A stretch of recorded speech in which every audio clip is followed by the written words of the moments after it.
أعوذ بالله من الشيطان الرجيم. بسم الله الرحمن الرحيم.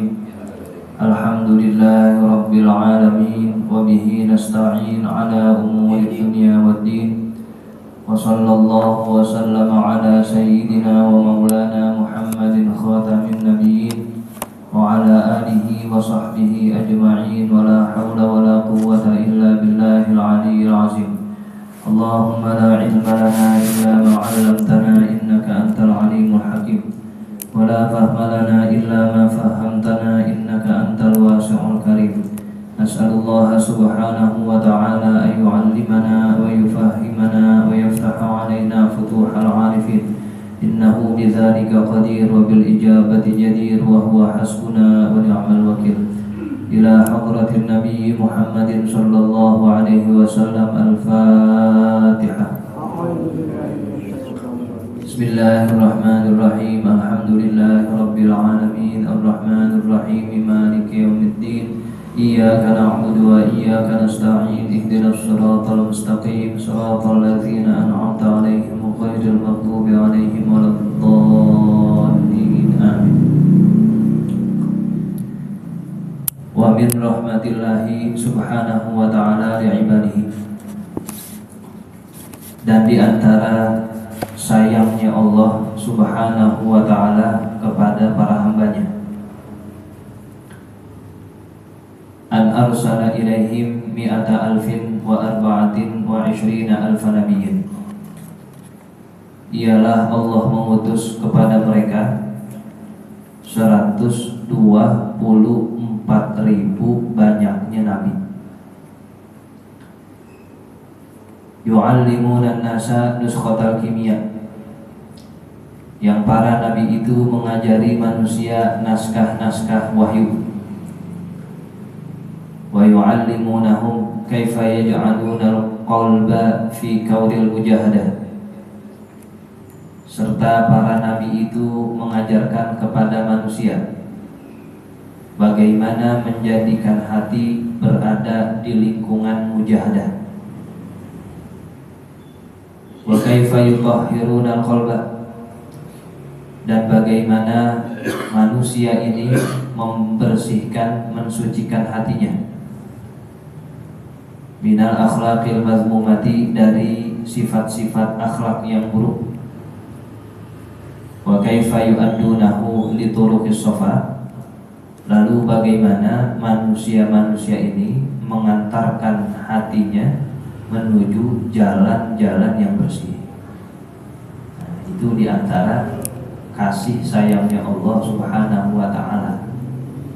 Jadi diutus kepada manusia orang-orang yang mengajarkan caranya memfungsikan hati dengan benar. Siapa mereka? Para nabi. Jadi tugasnya nabi itu selain menyampaikan risalah, ajaran-ajaran tauhid, mereka juga bertugas mengajarkan umatnya, manusia ini, caranya menjaga, mensucikan hati. Umatnya Nabi Ibrahim diajarin bagaimana itu hati biar bersih, biar suci. Umatnya Nabi Muhammad apalagi ya, Rasulullah Shallallahu Alaihi Wasallam itu sumbernya hati yang suci, yang bersih. Nabi Muhammad taunya dari mana? Kurang lebih 3 kali Nabi dadanya dibelek, kurang lebih. Pertama itu ketika masih kecil, tatkala Rasulullah Shallallahu Alaihi Wasallam lagi diasuh oleh Sayyidatuna Halimah As-Sa'diyah, lagi disusuin di Radha'ah. Ketika main, Nabi diparanin sama malaikat yang bersosok jadi manusia. Sayyidatuna Halimah yang ketitipan, Nabi pulang main rada telat, khawatir nih, bukan anak dia, orang anak kita aja, itu bingung nyariin asal udah maghrib belum pulang, ya anak orang lagi, mana nih Muhammad? Setelah itu baru diceritakan ternyata ketika kecil lagi main, Nabi Muhammad dibersihkan hatinya, dikeluarkan hazus syaitan, bagian setan. Bukan berarti Nabi hatinya kotor, bukan. Biasanya sesuatu yang disuci sebelumnya kotor, sebelumnya butek, sebelumnya jelek, lalu dibersihkan jadi suci. Ini saking dijaganya hati Rasulullah SAW biar kaki kotor dicuci juga. Saking sayangnya ke Allah sama Rasulullah SAW. Kayak kita punya barang, baru beli motor, kagak kayak kotor, tiap pagi dia be. Wah, kinclong bener tuh. Kotor kagak, mandi lap lagi. Ntar malam dia lagi, lap lagi. Kalau bisa bawa ke kamar tuh. Kenapa kita ngelakuin itu? Sayang. Jadi nggak pakai lampu kotor, udah dibersihin. Sayangnya kita sama barang begitu. Ya, baru beli HP baru. Wah, nggak boleh ngelihat ada tubuh dikit. Main lap aja dah. Lap aja. Kemarin tuh lagi zaman batu, kemana aja begini. Gini aja dah. Tangan itu tremor kagak diginiin batunya, sayang sama bandanya. Jadi nggak pakai nunggu kotor, dibersihin pun. Nah itulah bagaimana Allah Subhanahu Wa Taala sayang banget sama Rasulullah SAW. Jadi bukannya berarti Nabi itu kisah syakkus sadar, pembelekan hati, berarti Nabi hatinya jelek terus dicuci. Salah, bukan begitu. Justru jangan sampai ada sesuatu yang kotor, lagi bersih-bersihnya dirawat, dijaga. Maka setelah itu Halimah Sa'diyah rada takut, dibalikin tuh. Aku takut besok begini lagi urusannya, kita kena kesalahan lagi. Habis gitu dibalikin tuh, udah selesai ya, masa dititipinnya. Kapan lagi Rasulullah SAW itu dibelek hatinya ketika ingin diutus menjadi Rasul. Umur berapa itu? 40 tahun. Kenapa demikian terjadi? Karena risalah ini memiliki tanggung jawab yang berat. Bahasa Quran itu qaulan tsaqila, perkataan yang berat, sehingga membutuhkan tempat yang suci, tempat yang bersih, jernih untuk menampung wahyu-wahyu Allah Subhanahu wa Ta'ala. Maka kalau kita baca sejarahnya, sebelum ayat pertama turun, apa itu surat Al-Alaq, dengan datangnya malaikat Jibril, Nabi Muhammad udah lebih dulu didatengin sama suara-suara aneh. Bahasanya nih pendahuluan dulu. Nah, nantinya hal seperti ini juga banyak dialami oleh para wali. Para wali sebelum dia merasakan kasyaf, bisa melihat sesuatu dengan mata hatinya, dengan sesuatu yang dalam batinnya, enggak ujuk-ujuk bisa tersikap, enggak. Dikasih apa? Kode-kodenya dulu. Benar, pendahuluan, sampai mimpinya macam-macam. Kenapa? Nanti saat waktunya kagak kaget. Saat waktunya dia sudah terbiasa. Udah biasa, dia bisa melihat. Luar biasa itu ya, khotib ngomong doang, takwa. Lagi ngomong, lagi khutbah kebakar. Dia lihat dari soplakan. Dia ngomong nunjuk-nunjuk bahasanya orang-orang ceramah, kan begitu, teriak-teriak. Ya orang doang dinasihatin, dirinya lagi kebakar, dia lihat. Enggak ujuk-ujuk bisa begitu, sebelumnya udah Allah kasih kode-kodenya. Sanadnya nyambung sampai pada kejadian Rasulullah SAW. Sebelum didatangi malaikat Jibril segede-gedenya makhluk, satu sayap di barat, satu sayap di timur. Segede-gedenya makhluk. Coba kalau kita ujuk-ujuk melihat begitu, nah mati langsung, bukan pingsan lagi. Nah Rasulullah sebelum melihat dan mengalami peristiwa itu diberikan muqaddimahnya, pendahuluannya. Maka sebelum datang risalah, dia diberikan mimpi, diberikan hatif. Hatif itu suara tak berupa. Jadi dengar suaranya doang, orangnya kaget. Kayak kita nelpon, suaranya kita dengar, orangnya di mana? Bogor, orangnya di Banten. Dulu udah ada, makanya telepon bahasa Arabnya hatif. Karena memang hatif itu artinya suara atau berupa. Nabi ngalamin itu. Ini kok begini. Ya, itu pendahuluan saja. Untuk menampung itu semua dibutuhkan wi'a, tempat yang bersih, yang jernih. Apa itu? Hatinya. Makanya hati dibelek lagi sama malaikat, dijaga lagi, dibersihin lagi. Bukan artinya kotor habis itu dibersihin, bukan, tapi dirawat. Ya Rasulullah, kamu saat ini pengen diangkat, diberikan mandat menjadi Rasul, butuh tempat yang putih, yang bersih. Sehingga Rasulullah SAW dibersihkan, baru turun ayat, langsung turun al-ala, nanti turun lagi ya al-muzammil, terus tempatnya udah siap. Kita cuma pengen doang begitu, dapat hal-hal yang khariqul adat, begini-begini, ya tempatnya buruk begini. Bagaimana pengen ya belah laut pakai tongkat, bagaimana pengen jadiin daun ya kue cucur, tempatnya butek begini. Para wali hatinya bersih, dia berhenti hujan, dia perlu istighfar, ngomong aja ke atas, hujan berhenti. Kalau kita kan habis seminggu istighfar, itu resah aja, kering aja kita terus. Kalau mereka bukan masalah wiridan atau lafaznya, bukan, hatinya cakep, asal ngomong kejadian. Enak kali ini ntar puasa buka pakai sok jadi. Kalau gitu man pengen dong kayak kejadian. Ya enak ya kira-kira buka pakai sok. Wah enak bener ada satunya. Masih kagak ngerti juga lagi. Kevin urusan itu. Kopi, pasor. Hatinya cakep. Jadi asal ngomong apa kejadian aja. Kenapa kita percaya sama doa para guru, doa para ulama, doa para wali? Dia doa gimana? Ngerubah atina doang sama begitu doanya. Menjadi aja. Coba kita tahlil berapa lembar doanya? Masya Allah. Apa bangun tidur lagi masih belum rapi itu doa. Itu hati. Jadi bukan masalah doanya. Mau panjang mau pendek itu sama, tapi bagaimana keluar doa itu dalam hati. Sehingga Rasulullah SAW dibersihkan hatinya buat menerima risalah kerasulan tadi. Itu yang kedua. Yang ketiga, kapan lagi dada Nabi Muhammad dibelek sehingga dibersihkan hatinya? Pas mau Isra Mi'raj. Isra Mi'raj itu habis kerasulan tuh, setelah itu ada peristiwa Isra Mi'raj, dibersihin lagi. Kenapa? Pengen ketemu Allah. Ya harus cakep.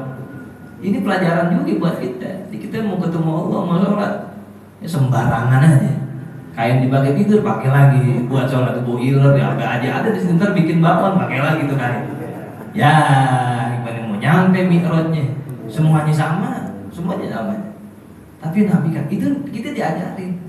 Kata malaikat Jibril, kamu nih akan melaksanakan perjalanan rohani. Bukan perjalanan kita piknik dari sini ke Aqsa, foto-foto Masjidil Aqsa, bukan. Di perjalanan pengen ngambil risalah sholat yang cakep zahir batinnya. Zahirnya didandanin, batinnya didandanin. Yang paling penting batin, dibelek tuh. Ini sebelum terbang naik buruk, itu Nabi dibawa dulu ke Ka'bah. Di situ ada yang namanya peristiwa Syaqqus Sadr yang ketiga kalinya. Dicuci pakai air Zam-Zam. Ini kamu ingin perjalanan rohani berat nih untuk bertemu Allah Subhanahu wa Ta'ala. Harus memiliki hati yang bersih, yang cakep, sehingga sampai pada Allah Subhanahu wa Ta'ala dengan sesuatu yang tidak bisa kita bayangkan cara dan bagaimananya. Pastinya dia melihat dengan mata kepala. Menurut pendapat yang kuat, Rasulullah bertemu dengan Allah Subhanahu wa Ta'ala ruhan wa jasadan, secara ruh dan jasad. Kayak gitu begini nih, hidup benar-benar itu. Sebab ada orang yang mengatakan Nabi Isra Mi'raj cuma ruhnya doang, jasadnya tidur di Mekah. Enggak, ruhan wa jasadan, keangkat semuanya. Makanya ada kitab khusus yang membahas tentang sendalnya Nabi Muhammad. Sendalnya jadi kitab. Kenapa itu sendal ngikut naik ke Mi'raj? Sendal kita kemana? Pasar kaget. Lalu dia ngikut sampai ke langit. Kenapa? Karena Allah Subhanahu wa Ta'ala mempersiapkan hambanya itu bagaimana cara dia bertemu dengan kekasihnya Allah dengan penampilan zahir batin yang bagus. Jadi dikatakan subhanallazi asra bi'abdihi abdun.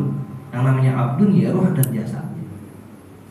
Nah itulah Rasulullah Shallallahu Alaihi Wasallam Imamul Qulub, pemimpin dari semua poros hati, yang mana kita diajari itu tadi. Di antara rahmat Allah Subhanahu Wa Taala adanya para nabi dan rasul yang mengajarkan bagaimana cara kita mensucikan hati, bagaimana cara kita membersihkan hati kita di tengah-tengah umat manusia ini.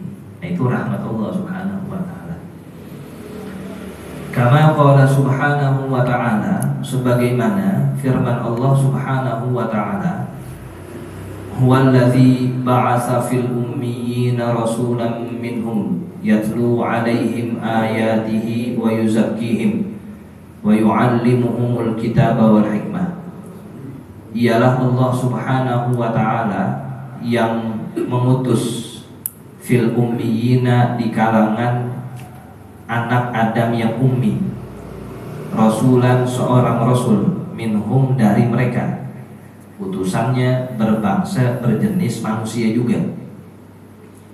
Yatlu alaihim ayatihi, yang itu rasul membaca kepada mereka ayat-ayat Allah. Wa yuzakkihim, dan mensucikan mereka. Wa yu'allimuhumul kitaba wal hikmata, dan mengajarkan kepada mereka Alkitab wal hikmata, dan hikmah. Ini tugasnya Rasul. Yang ketiga, pertama adalah at-tilawah, yatlu. Yang kedua adalah at-tazkiyah, yuzakkihim. Yang ketiga adalah at-ta'lim. Maka setiap orang yang mengaku pewaris para nabi dan pewaris para rasul haruslah memiliki tiga sifat ini. Pertama, tilawah, membaca, dibacain ilmu-ilmu Allah melalui dengan kitab-kitab para ulama, baca. Ya, ini kitab fikih, ini kitab tauhid, ini kitab akhlak, baca. Bukan hanya ngebacain dengan teori-teori yang gak berbekas. Dia harus punya sifat yang kedua, namanya tazkiyah. Orang-orang yang diajarin harus disucikan hatinya. Nah, maka disebut dengan ulama rabbani. Kita sebut tuh al-murabbi. Murabbi artinya yang mentarbiyah, yang memberikan kepada kita kebersihan, kejernihan hati. Jadi kalau guru cuma ngajarin doang, tapi hati muridnya yang gak dilempengin, gak dijaga, belum jadi guru namanya. Belum jadi utusan untuk makhluk itu. Yang ketiga, at-ta'lim. Ta'lim itu beda dengan yang pertama. Pertama cuma baca doang. Tapi kalau ta'lim lebih mendalam lagi, diarahin ilmu-ilmu yang sesuai, yang cocok. Nah, kalau tiga ini sudah dimiliki, barulah disebut dengan Rasul. Rasul secara umum, utusan kepada makhluk atau umat tertentu. Ai maksudnya yutahhiruhum minal akhlaqil mazmumati. Itu Rasul mensucikan mereka daripada akhlak yang tercela. Wa min sifatil bahaimi, dan dari sifatnya hewan-hewan. Wa yaj'alu sifatil malaikati libasahum wa huliyatahum, dan jadilah sifat-sifat malaikat itu libasahum, pakaian mereka, wa huliyatahum, dan perhiasan mereka. Itu tugasnya. Yang namanya manusia ada hawa nafsu. Hawa nafsu ini yang menarik akhlak mazmumah dan sifat bahaim. Wajar kalau orang ya akhlaknya buruk, dia memiliki sifat-sifat kehewanan karena dia punya hawa nafsu. Allah kasih seperti itu. Cuman yang namanya hawa nafsu itu bisa dikendalikan. Kita bisa ngarahin. Hewan ngapain aja tugasnya, nggak lain nggak bukan, makan, tidur, udah tuh hewan. Mau azan sekencang apapun di kupingnya, kebo, tidur aja. Ini bawa ngadep ke rumah dia, ngadep ke jendela kamar dia. Ya, lagi waktunya sholat, tidur aja. Ya, luar biasa. Sebab apa? Sebab nggak bisa tadi tuh. Dia mengarahkan hawa nafsunya. Tugas seorang nabi, tugas seorang rasul itu berat. Bagaimana dia bisa mengarahkan manusia-manusia terlepas dari akhlak mazmumah dan sifat-sifat kehewanannya, sehingga memiliki sifat seperti malaikat. Wa maqsudu hadhil kimiyai, dan yang dimaksud dengan kimia di sini, yang Yang kita baca tuh kitab namanya Kimia Sa'adah. Maksudnya kimia di sini adalah anna kullama kana min sifatin naqsiyyah ta'arra minhu, bahwasanya ini kimia dapat menyingkap dari sifat-sifat kurang, ya ta'arra minhu, sehingga dia terbebas darinya, dari sesuatu itu, dari orang tersebut. Wa kullama yakunu min sifatil kamali yalbasuhu, dan ia dapat mengenakan seluruh daripada sifat-sifat yang sempurna. Itu kesimpulannya. Jadi apa yang kurang-kurang dari kita bisa kita hilangkan, dan apa sifat yang sempurna itu bisa kita kenakan, bisa kita miliki, sehingga mengantarkan kita pada yang namanya as-sa'adah. Makanya disebut Kimia Sa'adah. Kitab ini mengajarkan cara ngilangin hal-hal yang kurang, sifat jelek kita, sifat kehewanan kita, sifat kesetanan yang dimiliki oleh manusia dihilangin, lalu dipakaikan sifat-sifat mulia yang asalnya tadi dari sifat malaikat. Kalau udah dimiliki oleh seorang manusia, jadilah dia mendapatkan kebahagiaan yang hakiki. Wasirru hadhil kimiyai, dan rahasia dari kimia ini, antarji'a minad dunya ilallahi, engkau kembali dari dunia menuju Allah subhanahu wa ta'ala. Kama qala subhanahu wa ta'ala, sebagaimana Allah subhanahu wa ta'ala berfirman, wa tabattal ilaihi tabtila, dan beribadahlah engkau kepada Allah subhanahu wa ta'ala tabtila, dengan sepenuh hati. Itu kalau mau mendapatkan kimia sa'adah, saripati daripada hal yang mengantarkan pada kebahagiaan, kembalinya dari dunia menuju Allah subhanahu wa ta'ala. Waktunya sekarang bulan Ramadan ya, biasa kita jarang jamaah musola. Emang waktunya bulan puasa, datang jamaah ke musola. Yang dikata apa orang baru jamaah, tumben lu ke musola, jangan ya, antepin aja udah. Emang ini waktunya kita kembali kepada Allah. Jarang biasanya kita baca Quran bulan Ramadan, alhamdulillah sehari sejuz dapat, udah jatah tetap ya. Emang ini waktunya. Kalau bukan bulan Ramadan kita hatam Quran, mau kapan lagi? Ya, orang yang bulan Ramadan nggak hatam Quran, terus kita mau katakan bisa di luar Ramadan hatam Quran, dan jauh yang waktunya, jadi kagak bisa bagaimana di luar waktunya. Nah ini waktunya. Yang biasanya jarang sedekah bulan Ramadan dia sedekah, udah kan. Memang ini sekarang waktu momentum kita tadi tuh, minat dunia ilallahi, dari kesibukan-kesibukan dunia kita lepaskan itu semua menjadi fokus menuju pada Allah subhanahu wa ta'ala. Wa fadlu hadhil kimiya'i tawilun, dan keutamaan dari kimia ini tawilun, sangat panjang dan banyak. Faslun fi ma'rifatin nafsi, adapun fasal ini menerangkan di dalam mengenal hawa nafsu, mengenal diri sendiri.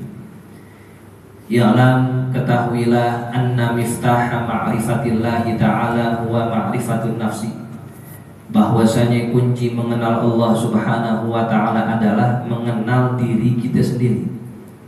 Kalau kita nggak kenal diri kita, bagaimana mau kenal zat yang lain? Nah yang paling dekat aja kita nggak kenal, bagaimana kita mau kenal zat yang paling agung, yang paling mulia? Kama qala subhanahu wa ta'ala, sebagaimana berfirman Allah subhanahu wa ta'ala, sanurihim ayatina fil afaqi wa fi anfusihim hatta yatabayyana lahum annahul haqq, akan kami perlihatkan kepada mereka ayatina fil afaq, tanda-tanda kebesaran kami di segala penjuru. Wa fi anfusihim, dan akan kami perlihatkan kepada mereka tanda-tanda kebesaran kami di dalam diri kalian. Hatta yatabayyana lahum annahul haqqu, sehingga menjadi jelaslah bagi mereka bahwasanya Al-Qur'an itu adalah benar. Jadi tanda-tanda kebesaran Allah banyak, di antaranya yang jauh dan yang dekat. Yang jauh bumi, matahari, bintang, bulan, malam, siang, itu tanda kebesaran Allah. Kita lihat bagaimana matahari waktunya terbit-terbit. Nggak pernah matahari milih-milih terbit. Tadi kagak sholat subuh nih, jangan kasih cahaya matahari, jangan, kagak. Semuanya Allah kasih. Mau yang sholat subuh, mau yang kagak sholat subuh, waktunya ngopi enak aja udah. Kagak sholat subuh, kagak suduk 2 biji. Ya. Artinya Allah kasih, dia mau apa Allah kasih. Malam waktunya tenggelam tuh matahari tenggelam aja. Nggak ada tuh nih yang siangnya pada maksiat nih. Jangan kasih malam, jangan biarin siang mulu dah. Kagak tidur ada orang kagak. Malam ngorok aja. Terus siangnya maksiat. Semuanya Allah kasih. Itu rahmatnya Allah Subhanahu wa taala kepada kita. Kalau kita kagak. Ada orang kerja sama kita, macam-macam dia, bertingkah, wah, bisa kagak dikasih pulang ke rumah. Tapi kalau Allah, ke bumi mana lagi kamu akan menjadi pencarian hidup kamu kalau bukan itu semuanya dari Allah Subhanahu wa taala. Ayat Allah kasih. Itu namanya tanda-tanda kebesaran yang ada di afaq, yang ada di penjuru alam semesta ini. Ada tanda Allah yang paling dekat, apa itu? Diri kita sendiri. Lihat aja diri kita. Ya Allah, kita tidur waktunya merem aja tuh. Bangun Allah kasih aja. Padahal kalau kita tidur dijadiin merem terus tuh. Ya, luar biasa nih maksiat. Kagak usah bangun dah, biarin merem aja. Jadi aja, tapi Allah kasih. Diberikan kita nikmat bisa melihat, bisa melangkah, bisa menghirup nafas ini, detak jantung kita, semuanya di luar kontrol kendali kita. Pernah kita nahan dulu ini darah-darah yang bagian sini tahan dulu, semuanya ngalir. Kita minum air putih, yang keluar warnanya apa ya? Kuning itu dari mana? Dalam ada apaan gitu? Ya, banyak banget cairan di perut, cuman yang waktunya keluar itu yang keluar. Ya, nanti malam dia umpamanya berhubungan sama istrinya keluar yang lain lagi, padahal lubangnya sama, cuman bisa keluar beda-beda. Itu kalau bukan zat yang maha agung, siapa yang bisa bikin begitu?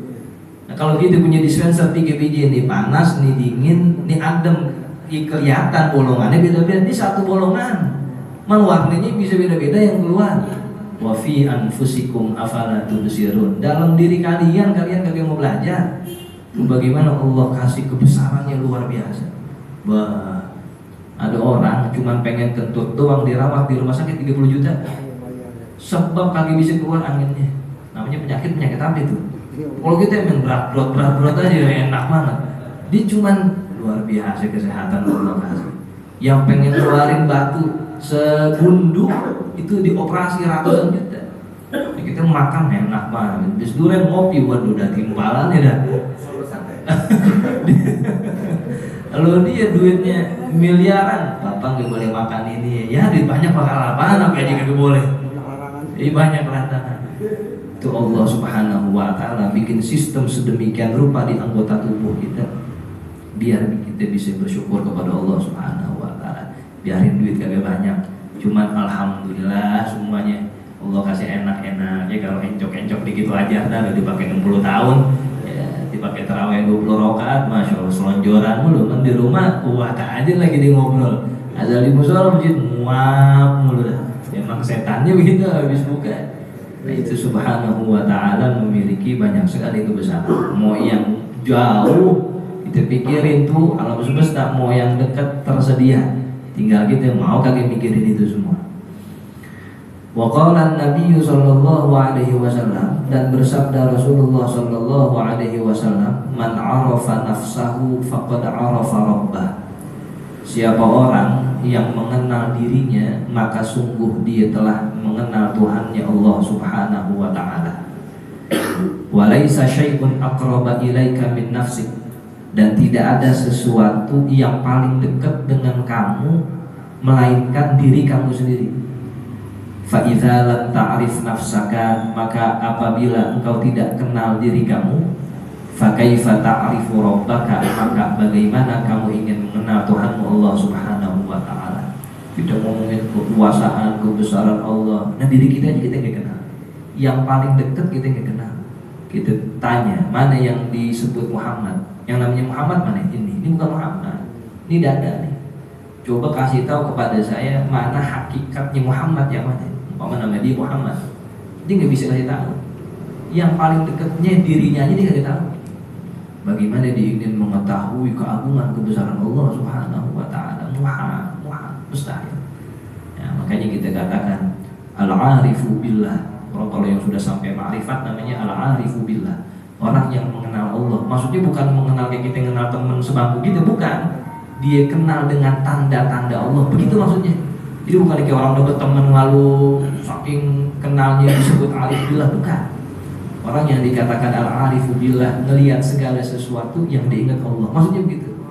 Ya, dia ngelihat daun Allah, lagi jalan macet yang diingat Allah, ya, ngelihat nasi ikan teri sama sambal yang diingat Allah. Kalau kita yang diingat apa ya? Berarti mana tambahannya? Kalau dia semuanya yang ada di hadapan dia itu membawa pada kebesaran Allah, sehingga disebut al-arifu billah, orang yang kenal dengan Allah melalui tanda-tandanya. Fa'in qulta, maka apabila engkau katakan inni a'rifu nafsi, sesungguhnya saya kenal diri saya sendiri. Fa'innama ta'riful jisma zahira, sesungguhnya yang kamu kenal itu adalah fisik yang zahir. Alladzi huwal yadu, yang mana itu adalah tangan. Warrijlu, dan kaki. Warra'su, dan kepala. Wal jussatu, dan tubuh. Yang kamu kenal itu yang zahir, bukan hakikat diri kamu. Coba sebut kepada saya, mana yang disebut dengan Zaid? Apa namanya Zaid? Ini saya, ini dada, ini tangan, ini pala. Semuanya disebut jussa. Jussa itu tubuh. Itu namanya al-jismu zahir. Jadi dia nggak tahu diri dia, karena yang disebut itu adalah anggota-anggota zahirnya. Mana yang disebut dengan Umar? Apa namanya Umar? Ini kepala ya. Ini dada. Dia dirinya sendiri aja dia nggak bisa menjelaskannya. Bagaimana dia ingin menjelaskan kebesaran Allah Subhanahu wa ta'ala? Wala ta'rifu ma fi batinika, kata pengarang tuh. Engkau tidak tahu apa-apa yang ada di dalam batin kamu. Minal amril ladzi bihi idza ghadibta, dari satu dorongan yang sebabnya itu kamu jadi marah. Tolak tal khusumata, engkau mencari permusuhan. Kalau kamu marah, kamu bawaannya pengen bermusuhan, itu datangnya dari mana tuh? Kamu nggak bisa menjelaskan. Wa idza ishtahaita, dan apabila engkau berhasrat, talabtan nikah, yang engkau cari adalah pernikahan, jima. Wa idza ju'ta, dan apabila engkau lapar, talabtal akla, yang engkau cari adalah makanan. Wa idza atishta, dan apabila engkau haus, talabtas syurba, yang engkau cari adalah minuman. Wad-dawabu tusyarikuka fi hadhil umuri, sementara hewan-hewan serupa dengan kamu pada permasalahan-permasalahan itu. Ya nggak ada bedanya kamu sama kebo. Kalau dia lapar dimakan, kalau dia haus diminum, kalau dia berhasrat dijima. Apa bedanya sama dabbah, sama hewan-hewan? Apa yang menjadikan kamu spesial di mata Allah Subhanahu wa ta'ala? Kalau kamu kelakuannya sama hewan-hewan itu aja kamu nggak bisa ngejelasin. Bagaimana kamu ingin menjadi orang yang mulia di sisi Allah Subhanahu wa ta'ala? Fal wajibu 'alaika, sehingga yang wajib atas diri kamu, an ta'rifa nafsaka bil haqiqati, engkau mengetahui diri kamu yang sesungguhnya. Hatta tudriku ayya syai'in anta, sehingga kamu mengenal orang seperti apa kamu. Kamu orang itu yang seperti apa? Apakah orang yang sabar, apakah orang yang ridho, apakah orang yang tawakal? Kamu juga nggak bisa menjelaskan itu. Wa min ayna jikta ila hadzal makan, dan dari mana kamu datang ke dunia ini. Wa li ayyi syai'in khuliqta, dan untuk apa kamu diciptakan. Wa bi ayyi syai'in sa'adatuka, dan sebab apa kamu menjadi bahagia. Wa bi ayyi syai'in syaqauka, dan dengan sebab sesuatu apa kamu menjadi sengsara. Itu yang kamu harus pelajari. Ya, namanya dengan pelajaran mencari tahu diri yang sebenarnya. Pernah nggak kita ngerenung diam? Saya siapa ya? Pernah nggak gitu? Ya, perlu juga. Nih saya siapa ya? Kok saya bisa begini ya? Nah, ini bisa gede seperti ini. Dulu masih kecil, balita, anak-anak, remaja, dewasa, ya orang tua, dan jadi kakek-kakek. Ini kapan berubah begini? Kita nggak ngerasain itu. Itu namanya ya sesuatu yang menjadikan diri kita berpikir, apa tujuan saya hidup di sini sampai sekarang? Karena kalau kita tidak punya pikiran seperti itu, kita akan terlena dengan kesibukan-kesibukan kita setiap hari. Udah begitu aja, jalan begitu aja. Lama-lama tua, udah rapi, nggak berbekas. Tapi kalau setiap harinya di muhasabah, setiap harinya di introspeksi, dari tadi pagi bangun sampai sebelum tidur lagi, apa saja kebaikan yang sudah saya lakukan, ya, Ya, sejauh mana saya meninggalkan kemaksiatan itu akan menjadikan kita lebih baik lagi. Ya, di Mesir tuh namanya ada satu desa Iskandaria yang disebut dengan desa Alexandria. Dulu di zaman Al-Imam Abul Hasan Asy-Syadzili mengarang Hizb Bahr, ada seorang penjahit. Tiap hari kerjaannya menjahit. Nah, dia temannya Syekh Abul Hasan Asy-Syadzili, orang besar, alim, ulama, wali, ya, minal aqtab. Ketika dia datang nih penjahit di saat perhelatan perjamuan, isinya ulama. Ya, kalau tukang jahit ya orang-orang awam biasa duduk kayak di depan, di belakang, namanya orang-orang atau manusia awam pada umumnya. Tapi tatkala Abul Hasan Asy-Syadzili berbicara, dikatakan begini, anta ya khayyar, kamu wahai penjahit, ushiduka annaka min sab'atil abdal. Kata beliau, ini ada dalam kitab Tajul Arus, saya persaksikan kamu kepada orang-orang kalau kamu di antara 7 wali abdal yang ada di zaman ini. Jadi bingung orang tiap hari dia ngejahit, tiap hari dia pegang tasbih sih, bisa jadi dia nyohorin. Saya kerja apa? Saya wirid apa? Saya ibadah apa? Saya mempersaksikan kamu ini di antara 7 wali abdal. La ya'riful waliya illa wali. Nggak akan tahu siapa wali kecuali wali itu yang ngomong wali. Ya berarti benar deh. Kecuali ngomong kita, ya, jadi kita bohongin orang. Ya, kalau dia emang dengan ilmu, dengan mata hati. Lalu ditanya, apa amalan kamu sehingga kamu bisa mencapai derajat yang tinggi seperti ini, menjadi seorang wali di antara 7 wali abdal. Abdal itu yang menjaga daerah situ. Sukabumi Utara nih ada yang ngejagain, bukan satpam, bukan, beda lagi nih ngejagain orang biar kaki banjir, kagak sampai ada. Asal udah meninggal nih nanti ada lagi pengganti, namanya abdal. Abdal itu dikata badal, pengganti. Ya, sampai itu ada di sini kita nggak tahu juga kan. Ya. Nah, nanti ada yang meninggal diganti lagi, sehingga digoyang di bumi. Ya, Jakarta maksiat habisnya kagak ada, semuanya numpah di sini.